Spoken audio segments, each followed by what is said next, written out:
All right, go ahead. How you doing, guys? I'm Glenn Rubin, the service manager in Phoenix, Arizona. And we're going to go through a couple different videos. Our first video is going to be the procedure on shutting down racks and cooling towers. And this type of store in Gilbert, Arizona is a evaporative condenser. So what I've done so far is we've notified the store manager. That's the first thing that we're going to shut down the systems. After that, I called up monitoring. And monitoring gave me all the alarms, so I know which alarms are, and I'm going to see if I can reset any of those. And they also notified me of all the systems that are in defrost, and we had them cancel all those freezers and deli racks that are in defrost, because if you don't do that, the temperatures will take longer to get up to where they should be. So we're going to walk in the rack house, and I'm going to go through shutting down the circuits and the compressors, and we'll actually inspect the system.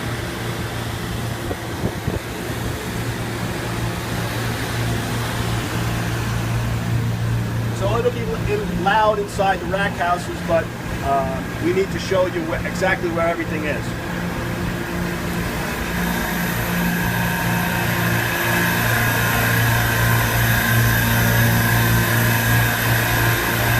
So I'm going to make note of which circuits are on and which circuits are off.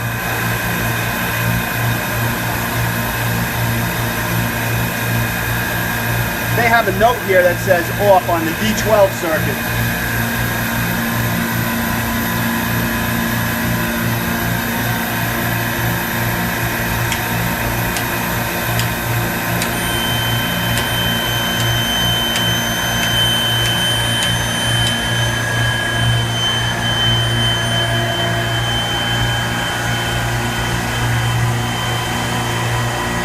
After you shut off the circuits, you can start with the compressors, and you need to wait at least 30 seconds between each compressor switch.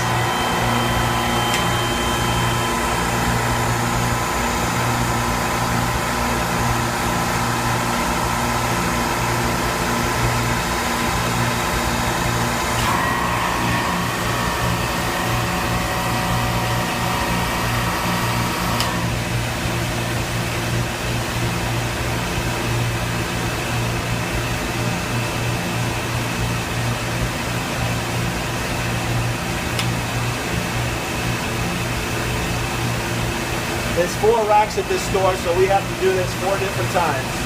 That's typical for a Walmart. Okay, that's all 4 racks. Now we're going to go shut off the power to the VFD and the pump, and we'll inspect the bundle. Okay, so this is the fan VFD, and this is the power to the pump. So main disconnect. Obviously, that's not working.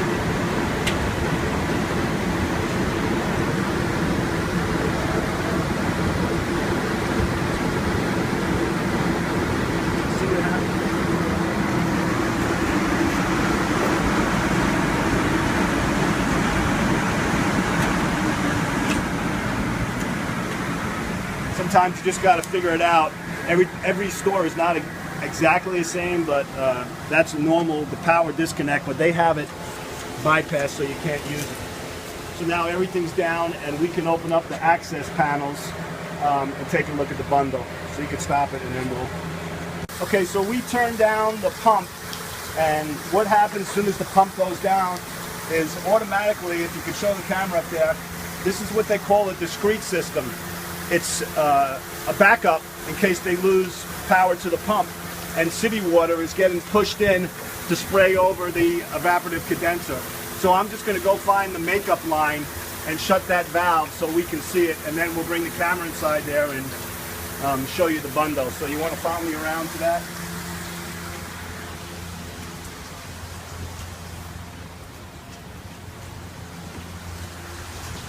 Big spider web, which is normal. So this is the makeup line, and you can see right up here, this is like a little solenoid that gets actuated once the pump gets turned off. So I'm just going to close the city water going to that.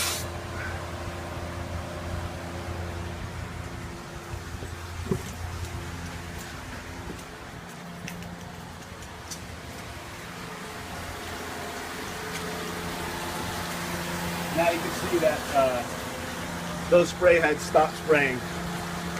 So we'll open up all the panels and we'll show you the bundle. Stop it. Oh. Okay, so here's the top part of the cooling tower, and over here is our flow nozzles. And actually this one you can see a little piece of media in there. But we'll check those when we turn back the system on. I mean, our main job is keeping this bundle clean, and as you can see from the top, we're doing a pretty good job of that here. The only time you might have some scale is when these spray nozzles get plugged up. They tend to get plugged up with film media that gets stuck in the pump and then stuck in the spray nozzle. So it's real important to check your spray nozzles. I could see a little debris stuck in that spray nozzle over there, but we'll check them all.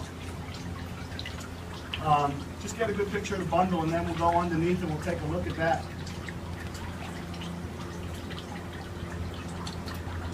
So we'll shut down the tower to do an inspection, as well as we do the cleanings 2 times a year that the tower has to be shut down. Okay, so this is the bottom section of the bundle. There's a lot of scale on the bottom side. That's that semi-typical nature of the beast. However, there's been so many different companies involved that you can't really dictate where the issue occurred.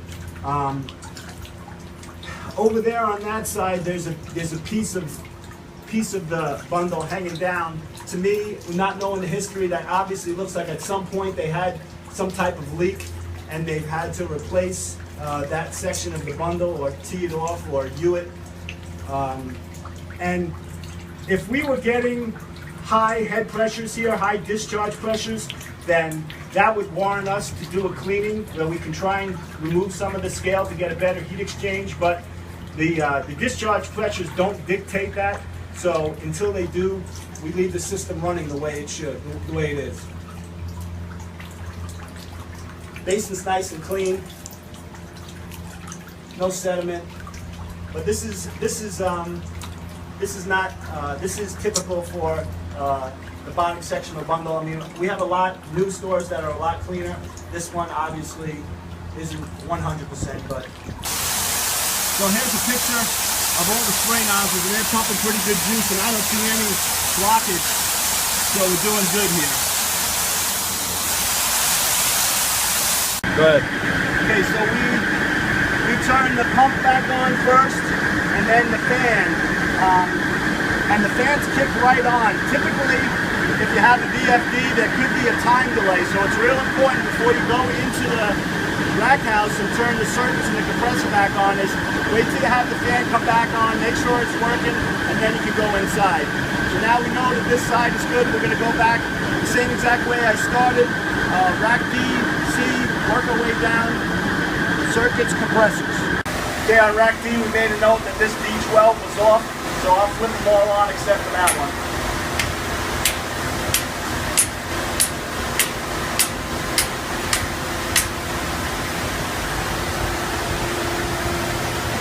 Compressors, D1. That's the sound of music right there. Start it right up.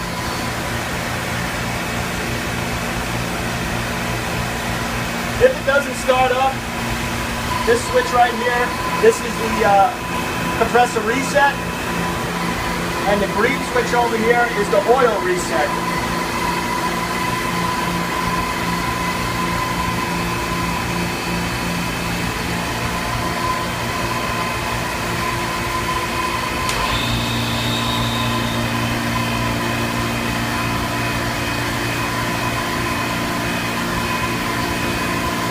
The reason you wait a little time is you wait for the refrigerant to get back into the system.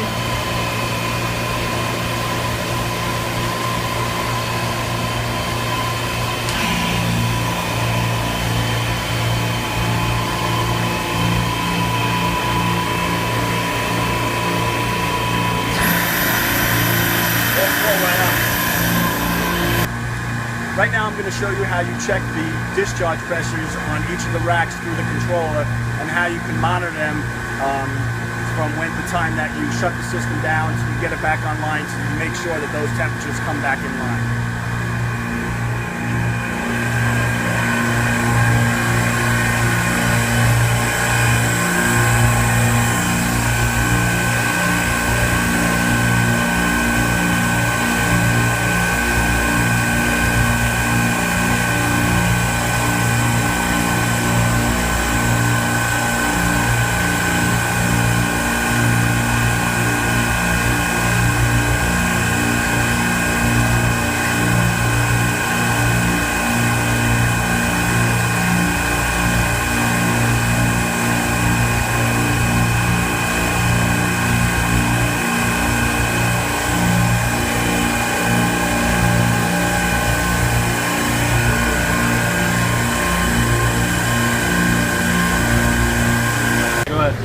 Make sure after you get the system back online that you go back and open up the discrete valve.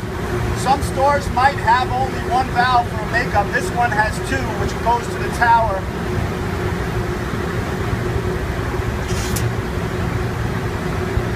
And then last thing we're going to do is we're going to watch the discharges. They're all pretty good right now. And then we're going to call back monitoring, make sure everything's okay, and close the FYI. When I called in the beginning to tell them we were shutting this down, they give you a reference number for an FYI. You use that same number, call back, because you'll probably speak to somebody different, and they'll check the store out, make sure everything's okay, and they'll give us the okay to take off. So we'll do that now, and I'll get back with you and let you know what they said. Okay, so we're all set here at store 5186. We just called monitoring. I closed out my FYI. Everything was okay, and the good thing was they had a compressor A1 that was locked out. We reset it, and it's still online drawing amps. So that's it. Hopefully this was helpful for everyone. We'll talk to you guys soon.